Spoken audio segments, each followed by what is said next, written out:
A new Rasmussen poll shows Libertarian Congressman Ron Paul is statistically neck and neck with Barack Obama for the top U.S. spot in 2012.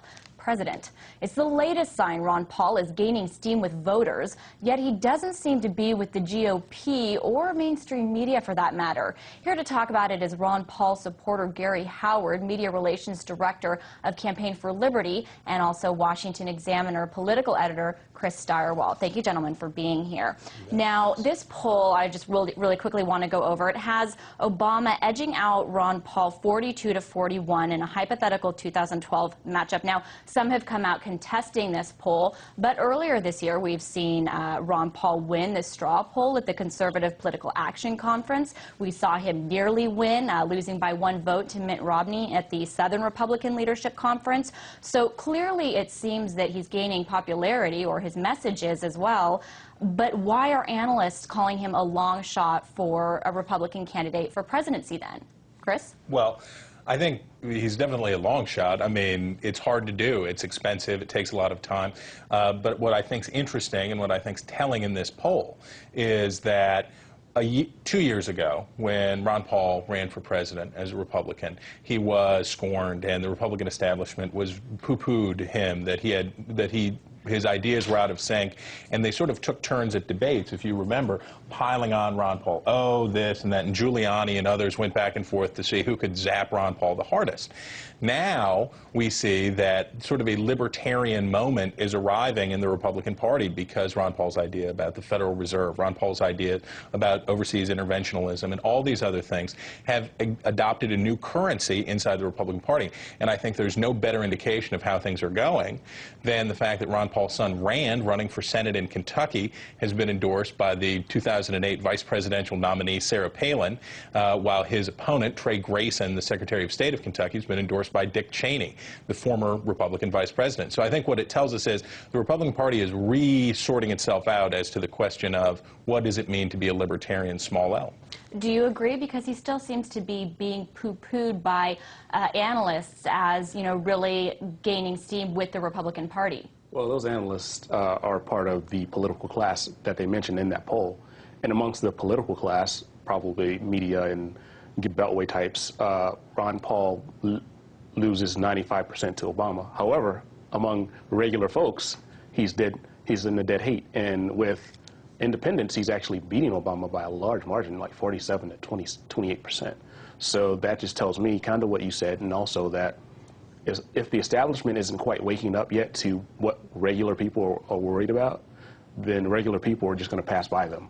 Okay, well, let's talk about the establishment, because the GOP seems to be struggling with divides with, for example, the Tea Party movement and how to deal with that faction, many of the libertarians, and also, the RNC chairman coming under fire with members for his accusations of mismanagement. So why do you think they won't look to Ron Paul and aren't waking up as you're talking about? Let's start with you. Well, it could be many reasons.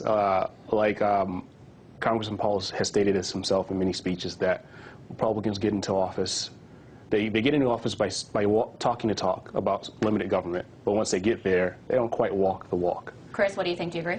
Well, I think that the moment for Republicans right now, and actually for half of Americans, is they are not happy with Barack Obama. And what the vote in favor of Ron Paul says, more than it's likely that he's going to be the next president. That's possible. Anything's possible. I don't think a lot of people would predicted that we'd be in the current political environment that we are right now. And anybody who says they know what's going to be going on in 2012 is kidding you. But what we do know is that there's widespread dissatisfaction, and that if you look to what the core of that dissatisfaction is, it's about big government, it's about an invasive federal presence.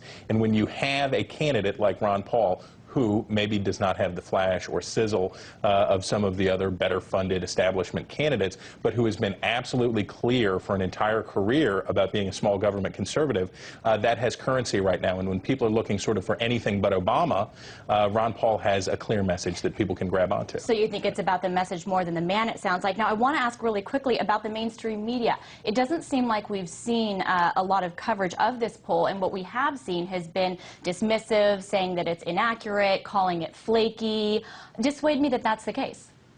That poll isn't flaky. Well, it's Rasmussen poll, and For the longest time, many people, especially Republicans, have sworn by Rasmussen polls, and now this poll happens to be flaky because it happens to have Barack Obama in the dead heat with Ron Paul. So I don't know if that has anything to do with their disdain for Ron Paul, or maybe just that they don't want to admit that Ron Paul is quite popular, or his ideas are quite popular. If Mitt Romney had won this in this Rasmussen poll over Barack Obama, would it be all over Fox News, Chris? No. All polls this far out from a presidential election are flaky. They don't tell you who's going to win, but what they tell you is, how's the guy in office doing? This is a poll about Barack Obama, and if I were David Axelrod, his political advisor, I would be looking at this poll and other polls that show a lot of Republicans very competitive with him, because we see Mitt Romney, we see Mike Huckabee, we see other Republicans that are close to Obama in these hypothetical long-shot, long-term polls on 2012, and I'd say, Mr. President, you have a problem. People are turning away from you. You've lost independence. People are looking for something different. And one of the interesting conundrums for Barack Obama is, when you run on change and you run on upending the political establishment, now people are open to the idea of an upended political establishment. They're open to the idea of doing things different, going with a 74-year-old congressman from Texas, or going with a young candidate from Florida. Can I go back to something you said about Gentlemen, polls? I'm sorry, we're out of time. It's an interesting discussion. I wish we had more time to discuss it. I guess we'll have to wait a couple years to see how it really does play out in 2012. Until there, we truly appreciate your insight.